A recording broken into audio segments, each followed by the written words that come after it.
오늘 우리에게 주시는 하나님의 말씀은 민수기 15장 22절에서 31절까지 말씀입니다.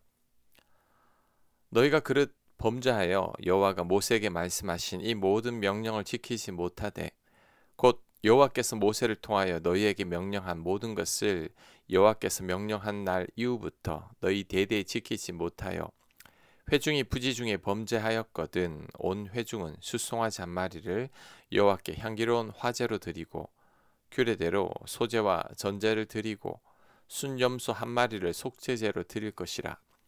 제사장이 이스라엘 자손의 온 회중을 위하여 속죄하면 그들이 사함을 받으리니 이는 그가 부지 중에 범죄함이며 또 부지 중에 범죄함으로 말미암아 헌물 곧 화제와 속죄제를 여호와께 드렸음이라.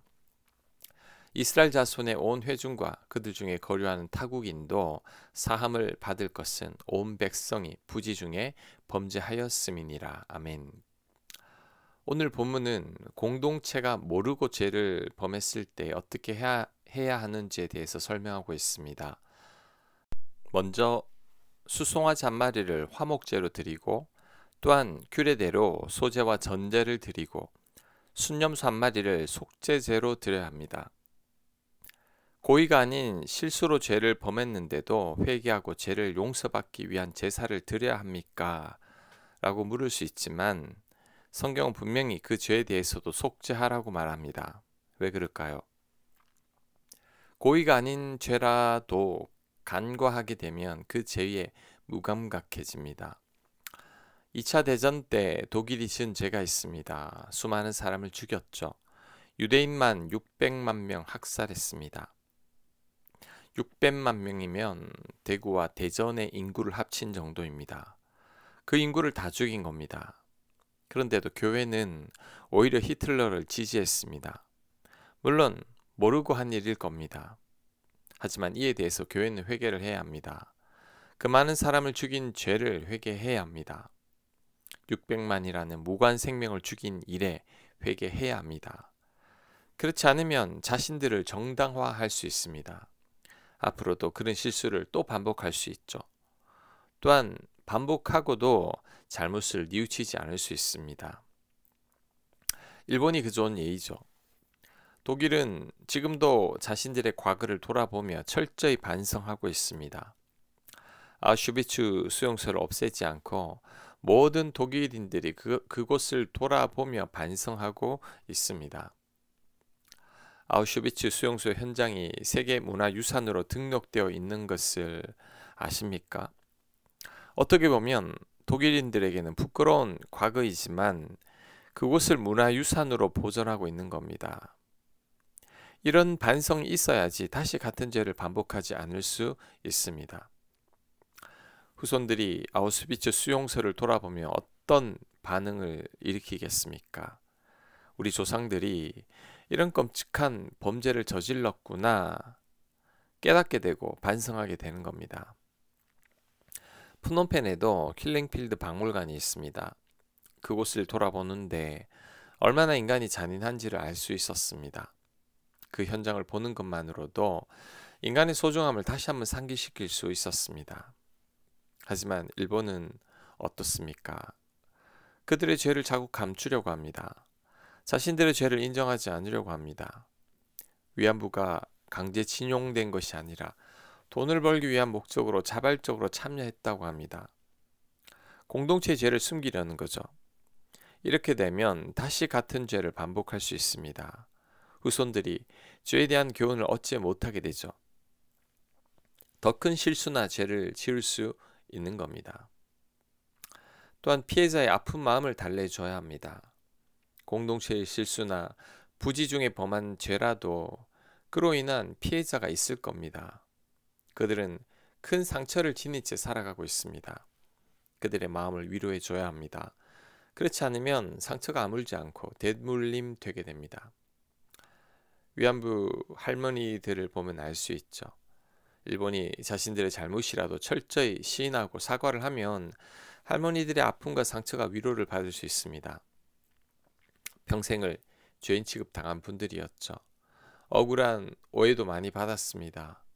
가족들도 외면하고 버렸던 분들이죠. 그 아픈 마음을 누가 위로해 주겠습니까? 누가 달래 주겠습니까? 일본에 구체적이고 공적인 사과가 있었다면 주변에서도 그 할머니들에게 긍휼의 시선을 보낼 겁니다. 어쩔 수 없는 피해자로 바라보고 곱지 않은 시선을 거두게 될 겁니다. 그러므로 공동체가 부지 중에 범한 죄라고 해도 철저히 회개해야 합니다. 내가 범한 죄가 아니어도 철저히 회개해야 합니다. 그래야지 다시 같은 죄를 범하지 않을 수 있습니다. 후손들이 좋은 교훈을 삼아 같은 실수를 범하지 않게 될 겁니다. 27절 만일 한 사람이 부지 중에 범죄하면 1년 된 암염소로 속죄제를 드릴 것이요 제사장은 그 부지 중에 범죄한 사람이 부지 중에 여호와 앞에 범한 죄를 위하여 속죄하여 그 죄를 속할지니 그리하면 사함을 얻으리라. 이스라엘 자손 중 본토 소생이든지 그들 중에 거류하는 타국인이든지 누구든 부지 중에 범죄한 자에 대한 법이 동일하거니와 본토인이든지 타국인이든지 고의로 무엇을 범하면 누구나 여호와를 비방하는 자니 그의 백성 중에서 끊어질 것이라. 그런 사람은 여호와의 말씀을 멸시하고 그의 명령을 파괴하였은즉 그의 죄악이 자기에게로 돌아가서 온전히 끊어지리라. 아멘. 이번에는 개인이 부지 중에 죄를 범했을 때 어떻게 해야 하는지에 대해서 말씀하고 있습니다. 이때는 1년 된 암염소로 속죄제를 드려야 합니다. 본토인이든지 타국인이든지 예외 없이 모두 속죄 제사를 드려야 했습니다. 이렇게 속죄하는 제사를 드리지 않으면 하나님을 비방하는 것과 같다고 합니다. 게다가 자신의 죄악이 자신에게 돌아간다고 합니다. 실수로 그랬는데 고의도 아닌데 너무한 것 아닌가라고 생각할 수도 있습니다. 하지만 그로 인해 피해자가 생겼다면 그에 대한 책임을 져야 합니다. 이것이 하나님의 공의고 정의입니다. 내 아이가 어떤 사람이 실수로 다쳤다면 그 사람이 치료비를 물어줘야 합니다. 이것이 세상의 법이죠. 세상 법도 배상해 주는데 하물며 하나님을 믿는 우리들은 그들보다 더 나아야 합니다. 실수라고 해도 반드시 배상해야 합니다. 이것이 공정한 거죠. 그래야 다시는 같은 실수를 반복하지 않게 됩니다. 고의가 아니라고 간과하게 되면 다시 같은 실수를 계속 반복하게 됩니다. 또한 실수를 실수로 여기지도 않게 됩니다. 이렇게 함으로 개인의 죄책감도 덜 수 있습니다. 나로 인해 누군가가 죽거나 피해를 보았다면 그로 인한 죄책감이 계속 남아 있습니다.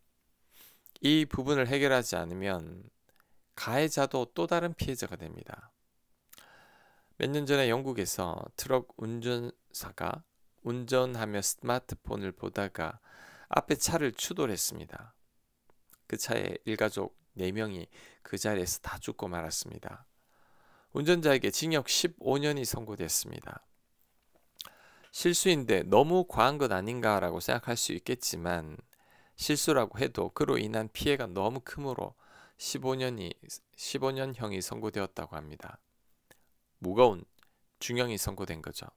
하지만 가해자는 죄책감으로 평생을 시달리지 않아도 될 겁니다. 사람을 죽였지만 그로 인해 15년이라는 세월을 감옥에서 보냈기 때문이죠. 그러므로 실수한 죄나 잘못도 반드시 대가를 치러야 합니다. 예수님께서 십자가에 달리신 이유도 바로 여기에 있습니다. 하나님께서 우리의 죄를 그냥 용서하실 수 있습니다. 하지만 그렇게 해서는 용서가 귀한 줄 모릅니다. 은혜를 거저주면 그것이 은혜인 줄을 모릅니다. 나를 용서하신 하나님의 은혜가 얼마나 큰지도 모르죠. 하지만 나의 죄로 인해 예수님께서 대신 벌받고 고통당하시다가 죽기까지 하셨다면 우리는 그 은혜가 얼마나 귀한지를 압니다. 예수님께서 대신 벌받으심과 십자가 희생이 아니었다면 도저히 구원받지 못할 죄인이 바로 우리라는 것을 안다면 감사하지 않을 수 없게 되는 거죠.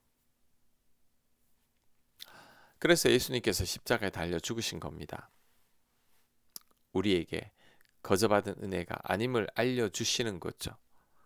예수님의 큰 희생과 사랑이 있었기에 우리가 구원받았음을 알려주는 겁니다.